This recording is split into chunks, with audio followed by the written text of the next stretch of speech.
नमस्कार प्रिय मित्रों, मैं ज्योतिषकार कमल आप सबका हार्दिक अभिनंदन करता हूं आपके अपने इस प्यारे यूट्यूब चैनल एस्ट्रो कमल में। हमारे एक बहुत ही प्यारे अजीज मित्र हैं, भगवान शिव के अनन्य भक्त हैं। बैठे बैठे एक दिन ऐसे ही बातचीत चल रही थी, तो बातचीत में हमने उनसे पूछा था सीता जी का स्वयंवर हुआ था। उस सीता जी के स्वयंवर में जनक जी ने दशरथ जी को तो बुलाया ही नहीं था। सारे राजा महाराजाओं को बुलाया था, दशरथ जी को क्यों नहीं बुलाया? दशरथ जी तो बड़े प्रतापी थे, नाम भी था और धनुष भी उनके बेटे ने तोड़ा और कोई तोड़ ही नहीं पाया।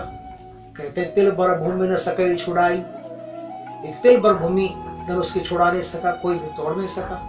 ऐसे महान योद्धा को, ऐसे महान दिग्गज को बुलाया ही नहीं स्वयंवर में। उनके भी बेटे थे, राम था, लक्ष्मण था, भरत था, शत्रुघ्न था, बुलाया ही नहीं। तो उन्होंने एक बात बताई, वो बात मैं आपके साथ शेयर करता हूँ। इतनी ऊंची बात है, वो पता नहीं लिखे हुए का, इसको तो किसी को पता नहीं, मुझे भी नहीं पता, उनको भी नहीं पता, लेकिन जो बात सुनी हुई है वो बात ये है। राजा जनक को यज्ञ कर रहे थे। अब राजा जनक तो वैदिक है, वैदिक आदमी, कोई मामूली देवी देवताओं को तो यज्ञ करने से रहा, वो तो यज्ञ भी कर रहा हो, तो कोई परमात्मा का यज्ञ करेगा, कोई बहुत बड़ा उनकी प्रसन्नता के लिए यज्ञ कर रहे होंगे।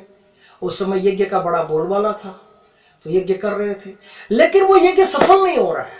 उनको तो पता चल रहा है कि यज्ञ सफल नहीं हो रहा, बहुत कोशिशों के बावजूद भी यज्ञ सफल नहीं हो रहा। उन्होंने क्या किया कि सुना कि दशरथ जी बड़े धर्मात्मा आदमी है, दशरथ जी को समाचार भेजा कि हमारा यज्ञ सफल नहीं हो रहा है और ऐसी हमको आभास होता है कि आप यज्ञ में आ जाएं तो हमारा यज्ञ सफल हो सकता है। दशरथ जी ने ये बात अपनी जनता से कही।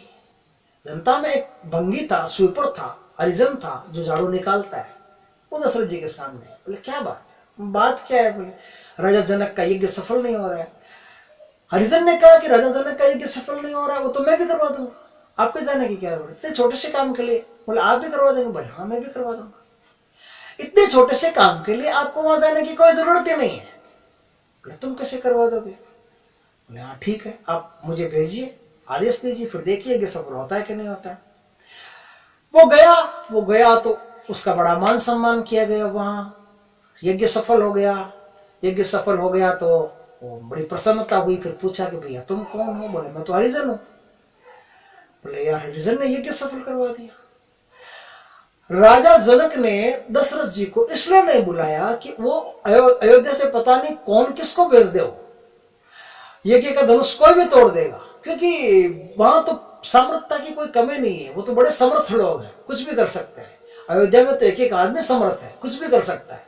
पता नहीं कोई ऐसे आदमी को भेज दिया, धनुष तोड़ दिया। तो राजवंश में तो हम तो बेटी राजा महाराजाओं को देना चाहते हैं, वो तो किसी को भी भेज सकते हैं, वो तो एक साधारण नागरिक को भी अपने गाँव का जो होगा उसको भेज देंगे अयोध्या का। इसलिए उन्होंने, राजा जनक ने दशरथ जी को विवाह में, स्वयंवर में न्योता नहीं दिया। लेकिन एक कारण है, वो कारण मैं आपके सामने स्पष्ट करता हूं कि किस कारण से उनका यज्ञ सफल हुआ और किस कारण से यज्ञ असफल हो रहा था।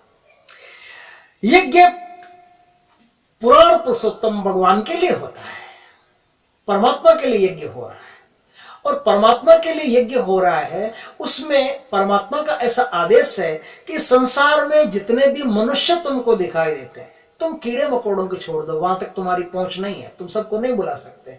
जहां तक कीड़े मकोड़ों को भी अगर तुम भोजन दे सकते हो, पशुओं को भी दे सकते हो, वो तो और ही बढ़िया है। लेकिन जहां तक तुमको कोई मनुष्य दिखाई देता है, वहां तक मैं दिखाई देता हूं, क्योंकि मनुष्य मात्र में मैं हूं। अब समाज का अंतिम व्यक्ति भी यदि तुम्हारे यज्ञ में तुम निमंत्रण नहीं देते हो तो तुम्हारा यज्ञ सफल नहीं माना जाता, क्योंकि मैं तो पूर्ण ब्रह्म हूं और पूर्ण ब्रह्म तो पूर्ण लोगों को ही पसंद करता है। समाज का आखिरी व्यक्ति, शुद्रतम व्यक्ति, जो अंत्यज है, गांव के बाहर रहता है, उसमें भी मैं हूं। अगर वो भी तुम्हारे यज्ञ में नहीं आता है, तब तक तुम्हारा यज्ञ असफल माना जाएगा, क्योंकि मैं पूर्णता से तुम्हारे यज्ञ में शामिल नहीं हूं। और जब तक मैं पूर्णता से नहीं हूं तब तक मैं हूं ही नहीं, क्योंकि मैं तो पूर्ण हूं। कोई काम करता हूं तो पूरा ही करता हूं, और मैं हूं ही पूरा, पूर्ण हूं। पूर्ण को पूर्ण ही चाहिए, पूर्ण मदम पूर्ण मद पूर्ण मिदम। मुझे तो हर काम पूरा ही चाहिए, मैं तो पूर्ण हूं। इसलिए तुम्हारा यज्ञ सफल नहीं हो रहा है। हरिजन को दशरथ जी भेज देते हैं, हरिजन को भेजना मतलब समाज का अंतिम व्यक्ति भी यज्ञ में शामिल हो गया, इसलिए तुम्हारा यज्ञ सफल हुआ। उस जमाने में भी ये धारणा थी कि कोई भी आदमी ऐसा नहीं है जिसके भीतर परमात्मा नहीं है, चाहे वो कोई भी वर्ण का हो। वर्ण अपने अपने कर्मों के हिसाब से आदमी स्वयं बनाता है। वरना वाल्मीकि, भगवान वाल्मीकि की आगे भगवान की कृपा रही तो मैं रामायण पर बहुत बढ़िया बढ़िया जो है व्याख्यान है, बहुत बढ़िया बढ़िया भगवान देता है। तो वो सारी बातें मैं सत्संग आपके साथ करूंगा। वो सब भगवान वाल्मीकि की कृपा है। और भगवान वाल्मीकि तो शुरू ही कहां से हुए थे? कोई आदमी अपने कर्मों से अपना वर्ण बदल सकता है। कोई आदमी उस जमाने में भी सुविधा थी कि परशुराम ब्राह्मण से क्षत्रिय बन गए और विश्वामित्र क्षत्रिय से ब्राह्मण बन गए। उस जमाने में ऐसे बहुत सारे लोग हुए, लेकिन उल्लेखित दो आप देख रहे हैं। ऐसे बहुत सारे लोग थे जिन्होंने अपना वर्ण बदल लिया था, अपने तपस्या से, अपने ज्ञान से वर्ण बदल लिया था। तो वर्ण कोई होता नहीं, उस जमाने में भी नहीं होता था। लेकिन जो पुराण पंथी है, जिनकी बातें कुछ ऐसी है जो विभेद ही पैदा करना चाहते हैं, उनकी बात अलग, उनकी बात का कोई तोड़ नहीं, उनके तर्कों का भी कोई तोड़ नहीं। वरना इस समाज में कभी कोई वर्ण हुआ ही नहीं।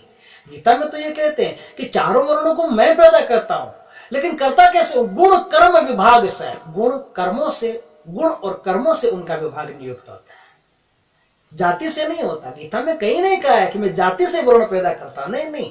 गीता में कहा है कि गुण कर्म स्वभाव से, गुण और कर्मों के आधार पर अपना अपना वर्ण स्वयं निर्धारित कर लेते हैं। मैं नहीं करता किसी का वर्ण, मैं तो बनाता मैं ही हूं, डिपार्टमेंट मैंने ही बनाए, लेकिन जाकर बैठता कौन से? क्या होता है, जैसे एक पंगत है, उस पर जैसे कोई कथा का पंडाल है, उस पंडाल में ऐसे वो रस्सियां बांध बांध करके लाइनें बनाते हैं ना, इधर ये बैठेंगे, इधर ये बैठेंगे। जो जो आदमी जिस योग्य होता है अपने आप वहां आकर के बैठ जाता है, किसी को कहना नहीं पड़ता। जो जो वर्ण का आदमी जो जो स्वभाव और गुण और कर्म धारण करता है, वैसा अपने आप उस वर्ण को पकड़ लेता है। जिस वर्ण को पकड़ लेता है वो उस वर्ण का माना जाता है। तो ये वर्ण व्यवस्था जो थी वो शुरू से नहीं थी। दशरथ जी की ये कहानी चाहे डोकरी पुराण की होगी, पता नहीं किस पुराण में है, लेकिन कहानी फिर भी बड़ी मार्मिक है, बड़ी प्यारी है। आपको भी अच्छी लगी हो तो जरूर शेयर करना। जय श्री राम।